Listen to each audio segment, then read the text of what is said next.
ஒரே உண்மையினால் எங்களை அச்சுத்தருளும் உமது வார்த்தையே உண்மை. இன்றைய நற்செய்தியை நாம் வாசிக்க கேட்டோம். லூக்கா நற்செய்தி 21வது அதிகாரம் இறை வார்த்தை 12. அவர்கள் உங்களை பிடித்து துன்புறுத்துவார்கள், தொழுகை கூடங்களுக்கு கொண்டு செல்வார்கள், சிறையில் அடைப்பார்கள், என் பெயரின் பொருட்டு அரசரிடமும் ஆளுநரிடமும் எடுத்துச் செல்வார்கள். இந்த எல்லாமே இயேசு கிறிஸ்து மரித்து உயிர்த்து விண்ணேற்றம் அடைந்த பிற்பாடு தொடக்க கால திரு அவையிலே நடந்தது. அதைத்தான் திருத்தூதர் பணிகள் முழுவதுமாக நாம் வாசிக்கின்றோம். தொடக்க கால கிறிஸ்தவ வாழ்வு என்பது ஏதோ பஞ்சு மெத்தையின் மீது நடக்கிற ஒரு பயணமாக இல்லாமல் துன்பங்களையும் துயரங்களையும் உள்ளடக்கியதாக அமைய பெற்றிருந்தது.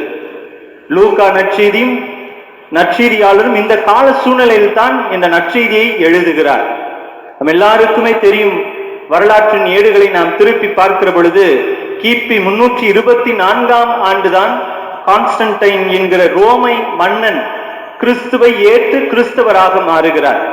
அது வரையிலும் 300 ஆண்டுகளுக்கு மேலால் கிறிஸ்தவம் துன்பங்களையும் துயரத்தையும் தன்னகத்தை கொண்டு பல மக்களை ரோமை அரசாட்சிக்கும் மற்றவர்களுக்கும் இரையாக்கி கொண்டிருந்தது. அதனால்தான் அழகா சொல்லுவார்கள், பல வேத சாட்சிகளுடைய ரத்தம், அவருடைய இரத்தத்தின் அடித்தளமாக கொண்டுதான் திருச்சபை என்று ஆலமரமாக விரிந்து எல்லா இடங்களிலும் பரவி இருக்கிறது என்று கூறுவார்கள். எனவே துன்பங்கள் உண்டு. இன்று நாம் நினைவு கூறுகிற அலெக்சாண்டிரிய நகர் புனித கத்தினம்மாளும் இதைத்தான் நமக்கு எடுத்து எம்புகிறார்கள். இப்படி வேத கலாபனை காலத்திலே ஒரு அரச குடும்பத்தில் பிறந்த இந்த புனிதை கடவுளை ஏற்றுக்கொண்டதால், இயேசுவை தன் உடன் இரட்சகராக மீட்பராக ஏற்றுக்கொண்டதால் துன்பங்களை அனுபவிக்கிறார். தன் உயிரை கொடுக்க கூட துணிந்து தன் உயிரை கடவுளுக்காக இயேசுவுக்காக கொடுத்து வேத சாட்சியாக மரிக்கிறார்.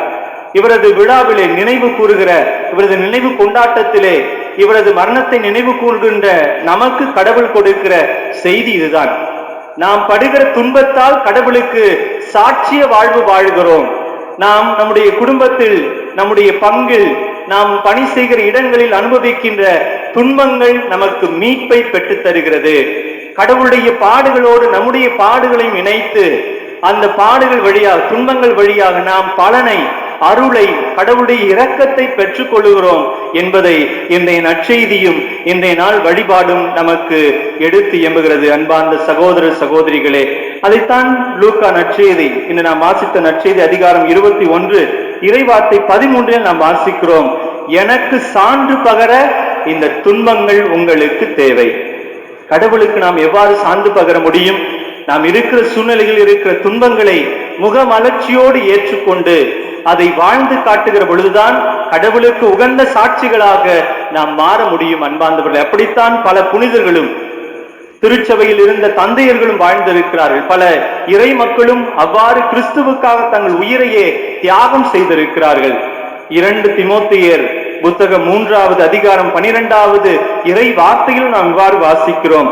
கிறிஸ்து இயேசுடன் இணைந்து இறைப்பற்றுடன் வாழ விரும்புவோர் அனைவருக்கும் இன்னல் ஒன்று, துன்பங்கள் இருக்கிறது. நாம் அதை கண்டு பயப்பட தேவையில்லை, அதை கண்டு நாம் ஓடிவிட தேவையில்லை. நாம் எல்லாருமே கிறிஸ்துவை ஏற்றுக்கொண்டிருக்கிறோம். கிறிஸ்துவை உண்மையாகவே நம்முடைய வாழ்விலே வாழ்ந்து காட்ட ஆசைப்பட்டால் துன்பங்கள் நிச்சயம், துன்பங்கள் இருக்கிறது. அதை கண்டு நாம் ஓடிவிட தேவையில்லை. இருந்தாலும் கடவுள் நமக்கு அந்த துன்பத்திலிருந்து மீண்டு வரக்கூடிய அருளை, சக்தியை தருகிறார். அதனால்தான் இந்த நற்செய்தியை நாம் வாசிக்க கேட்கிறோம். என்ன பேச வேண்டும் என்று கவலைப்படாதீர்கள். அந்த துன்பத்தில் இருக்கிற பொழுது கலங்கி உங்களையே மாய்த்துக் கொள்ளாதீர்கள். கடவுள் வழிகாட்டுவார். என்ன பேச வேண்டும் என்று முன்னதாகவே எண்ணாதீர்கள்.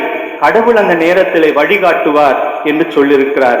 அதுதான் மோசே கடவுளால் அழைக்கப்பட்ட போது, நான் தொற்றுவாயன், எவ்வாறு கடவுளுடைய பணியை செய்ய போகிறேன், பார்வோனுக்கு முன்பாக எப்படி நான் பேச போகிறேன் என்று வியந்த போது கடவுள் சொல்லுகிறார், நீ கலங்காதே, கவலைப்படாதே, நீ போ, நான் உன் நாவில் இருப்பேன், நீ என்ன பேச வேண்டும் என்பதை உனக்கு கற்றுத்தருவேன் என்று கடவுள் சொல்கிறார். நீ போ, உன்னுடைய நாவில் நான் இருப்பேன், உனக்கு துணையாக இருப்பேன், நீ என்ன பேச வேண்டும் என்பதை நான் உனக்கு கற்றுத்தருவேன் என்று அவருக்கு சக்தி கொடுக்கிறார். எனவே அன்பார்ந்தவர்கள் நாம் துன்பங்களை கண்டு பயப்பட தேவையில்லை. கடவுள் வழிகாட்டுகிறார். அதே போல ஸ்தேவானுடைய கைதுக்கு முன்பாக ஸ்தேவானுடைய பேச்சை கேட்டு அங்கு சூழ்ந்திருந்தவர்கள் வியந்து போகிறார்கள். திருத்தூதர் பணிகள் புத்தகம் அதிகாரம் 6 இறைவார்த்தை 10 நாம் இவ்வாறு வாசிக்கிறோம். அவரது ஞானத்தையும் தூய ஆவி வாயிலாக அவர் பேசிய வார்த்தைகளையும் எதிர்த்து நிற்க அவர்களால் இயலவில்லை. எனவே அன்பார்ந்தவர்களே, கடவுள் நமக்கு முன்பாக துன்பங்களை அனுபவித்திருக்கிறார். யோவான் நற்செய்தி 15வது அதிகாரம் இறைவார்த்தை 20 நாம் எதைத்தான் வாசிக்கிறோம்? உங்களுடைய தலைவனும் குருவுமாகி நானே துன்பப்பட்டேன் என்றால் என்னுடைய பணியாளர்களாக, என்னுடைய சீடர்களாக, சீடத்திகளாக இருக்கிற நீங்களும் இந்த உலகத்திலே துன்பங்களை அனுபவிக்க வேண்டும். இவ்வாறு நீங்கள் துன்பப்படுகிற பொழுது இந்த துன்பத்திலிருந்து மீண்டு வரக்கூடிய வழியையும் நான் காட்டுவேன் என்று கடவுள் நமக்கு வாக்களிக்கிறார். எனவே நாம் துன்பங்களை கண்டு பயப்பட தேவையில்லை. துன்பங்கள் நம்மை தூய்மைப்படுத்துகிற அருட்சாதனங்கள். துன்பங்கள் வழியாக கடவுள் பட்ட துன்பத்தோடு நம்முடைய துன்பங்களையும் இணைத்துக் கொள்வதன் வழியாக பலருடைய மீட்புக்காக நாம் உழைக்கிறோம் என்பதை மறந்துவிடக் கூடாது. எனவே அன்பார்ந்த சகோதர சகோதரிகளே, இன்று நாம் நினைவு கூறுகிற அலெக்சாண்டிரிய நகர் கத்தினா நம்மால் எவ்வாறு கிறிஸ்துவுக்காக துன்பப்பட்டு தன் உயிரை கொடுத்தாரோ, ஒரு முறைத்தான் அவர் மரித்தார். ஆனால் நாம் வாழுகிற பொழுது பல நிகழ்வுகளாலும் பல நபர்களாலும் ஒவ்வொரு நாளும் மரிக்க வேண்டிய சூழ்நிலை ஏற்படலாம். கிறிஸ்துவின் நற்செய்தி விழுமியங்களை நம்முடைய வாழ்விலே பின்பற்றுவதால் ஒவ்வொரு மணித்துளியும் நாம் மரிக்க நேரிடலாம். இருந்தாலும் இன்முகத்தோடு ஏற்றுக்கொள்வோம். கடவுள் அதற்கான சக்தியை நமக்கு தருவார். எனவே ஆண்டவரிடத்தில் நாம் ஜெபிக்க தேவையில்லை. ஆண்டவரே, எனக்கு இந்த துன்பத்தை எடுத்து போட்டுவிடும். மனித இயல்புதான். இயேசுவே ஜெபித்தார். இருந்தாலும் அதை தாங்கிக் கொள்ளக்கூடிய ஆற்றலை, அதன் வழியாக கடவுள் மகிமை அடைய வேண்டும் என்று நாம் ஜெபிக்க ஆரம்பிப்போம். கடவுளும் மகிழ்வார், நம்முடைய வாழ்வும் பிறருக்கு ஆசியாக விளங்கும் என்பதில் எல்லளவும் ஐயமில்லை. இப்படிப்பட்ட அருள் வாழ்வு வாழ அருள் வேண்டி தொடர்ந்து இத்திருப்பலியிலே மன்றாடுவோம்.